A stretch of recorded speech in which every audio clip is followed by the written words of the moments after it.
अब यहाँ पे देख सकते हो कि जेईई एडवांस 2017 में जो क्वेश्चन आया था, ठीक है, द स्टैंडर्ड स्टेट की एनर्जी, मतलब अब क्या आता है कि 298 पे ग्रेफाइट का डेल्टा जी नॉट और डायमंड का डेल्टा जी नॉट दिया हुआ था, ठीक है। इसका मतलब है कि वहाँ पे द स्टैंडर्ड स्टेट का मतलब क्या होता है कि प्रेशर शुड बी 1 बार, मतलब P1 दिया हुआ है, सब्सटेंस तो प्योर होता ही है। क्या करना, वो ग्रेफाइट से कहाँ जाना है, डायमंड, मतलब कि आपके पास क्या हो, ग्रेफाइट से कहाँ जाओगे, डायमंड पे जाओगे, ठीक है। जिसकी वजह से उसका वॉल्यूम कितना डिक्रीज करता है, 2 × 10⁻⁶ मीटर क्यूब एक मोल के लिए। If carbon graphite is converted to carbon diamond isothermal, ध्यान समझना यहाँ पे आइसोथर्मल है, ठीक है, एट T = 298 केल्विन, ठीक है।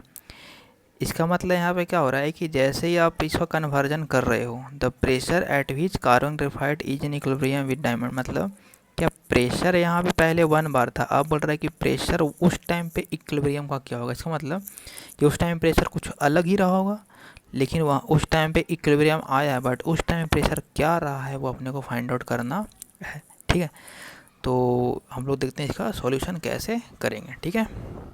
तो देखो इसका सॉल्यूशन क्या होगा, जो क्वेश्चन था उसका सॉल्यूशन कैसे करेंगे। तो अपने को क्या पता है कि फॉर सॉलिड्स एंड लिक्विड, ठीक है।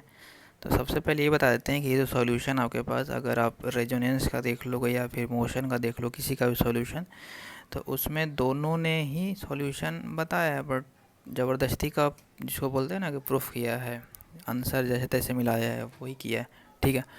बट वो तरीका सही तो है नहीं। तो सही तरीका क्या है, देखो, क्या हम लोग पढ़ चुके हैं कि सॉलिड लिक्विड के लिए डेल्टा जी क्या होता है, V इंटू डेल्टा पी, मतलब V P2 - P1 पढ़े थे अभी जस्ट। और ये किसके लिए था, एट आइसोथर्मल कंडीशन। तो इस क्वेश्चन में क्या आपके पास है कि आइसोथर्मल कंडीशन के लिए सॉलिड और लिक्विड, तो यहाँ पे सॉलिड क्या आपके पास है, ग्रेफाइट है, और डायमंड, ये दोनों आपके पास क्या है, सॉलिड। तो इसका मतलब कि अपने के पास ये का फॉर्मूला लगने वाला है, delta G equal to V delta P, ठीक है। अब क्या था कि पहले कंडीशन क्या था कि 298 केल्विन और क्या था 1 बार। अब क्या है कि 298 केल्विन और प्रेशर यहाँ पे क्या हो रहा है, चेंज हो रहा है। तो देखो टेम्परेचर सेम है, प्रेशर अलग है, नहीं, टेम्परेचर सेम है, यहाँ पे क्या है, प्रेशर अलग है। तो अपने को यहाँ पे फाइंड आउट करना है, ठीक है। तो कैसे फाइंड आउट करेंगे, तो इसमें अब यहाँ पे क्या होगा कि जैसे अपने को क्या पता है कि देखो यहाँ पे कि फॉर ग्रेफाइट, ग्रेफाइट तो सॉलिड है ही, तो सॉलिड अगर है तो delta G graphite equal to हो जाएगा V delta P, V graphite into delta P. और डेल्टा जी क्या हो जाएगा कि नया जी माइनस पुराना जी, पुराना जी क्या था, जी नॉट स्टैंडर्ड कंडीशन पे, और ये नया जी जो एक नए प्रेशर पे होगा।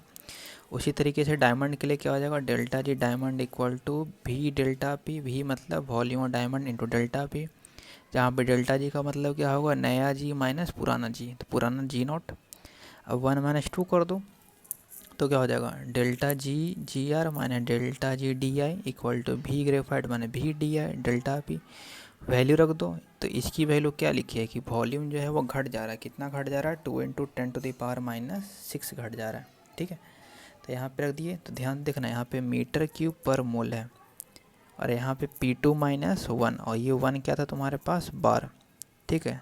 तो ये बार है, ये मीटर क्यूब, तो ध्यान रखना यहाँ पे, क्योंकि बाद में अपने को यहाँ पे यूनिट कन्वर्ट करना पड़ेगा, ठीक है। अब इसको क्या ले सकते हो, डी आई को इधर कर दो, जी जी आर में डी आई माइनस कॉमन कर लो, इसको इधर भेज दो, इधर भेज दो।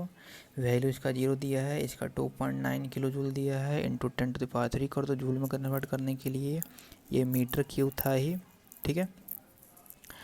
अब बोला है कि एक नया इक्विलिब्रियम आता है तो उस टाइम पे प्रेशर क्या है, तो अपने को क्या पता है कि एट इक्विलिब्रियम, इक्विलिब्रियम मतलब कि अब जो है ग्रेफाइट से जब डायमंड बना, ठीक है, तो क्या वहाँ पे एक नया इक्विलिब्रियम इस्टेब्लिश हुआ, और नया इक्विलिब्रियम जैसे ही इस्टेब्लिश हुआ है तो क्या बोल सकते हैं, डेल्टा जी उस कंडीशन पे 0 होगा, मतलब कि जी डायमंड माइनस जी ग्रेफाइट क्या होना चाहिए, 0।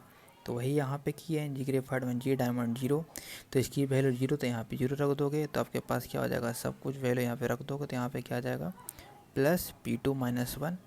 तो अब देखो यहाँ पे ये जो क्वांटिटी बन रहा है ये किस में था, ये था मीटर में, तो ये मीटर स्क्वायर जैसे ही आएगा तो वो मीटर स्क्वायर क्या तुम्हारे पास हो गया, न्यूटन पर मीटर स्क्वायर पास्कल होता है, तो ये पास्कल है। तो अपने को क्या करना है, इसको कन्वर्ट किसमें, बार में। तो अपने को क्या पता है कि 1 बार इक्वल टू कितना होता है 10⁵ पास्कल। तो यहाँ पे 2.9 इंटू 10⁻9 को लिख सकते हैं 10⁴ बार। यहाँ से जो कन्वर्ट कर लो 1 + 2 900/2, इसको सॉल्व करो तो 14501 बार आता है। ठीक है, तो यहाँ से जो आंसर आ गया क्या आ गया 14501 बार। ठीक है, तो ये जाके आपके पास फाइनल सॉल्यूशन है। ठीक है।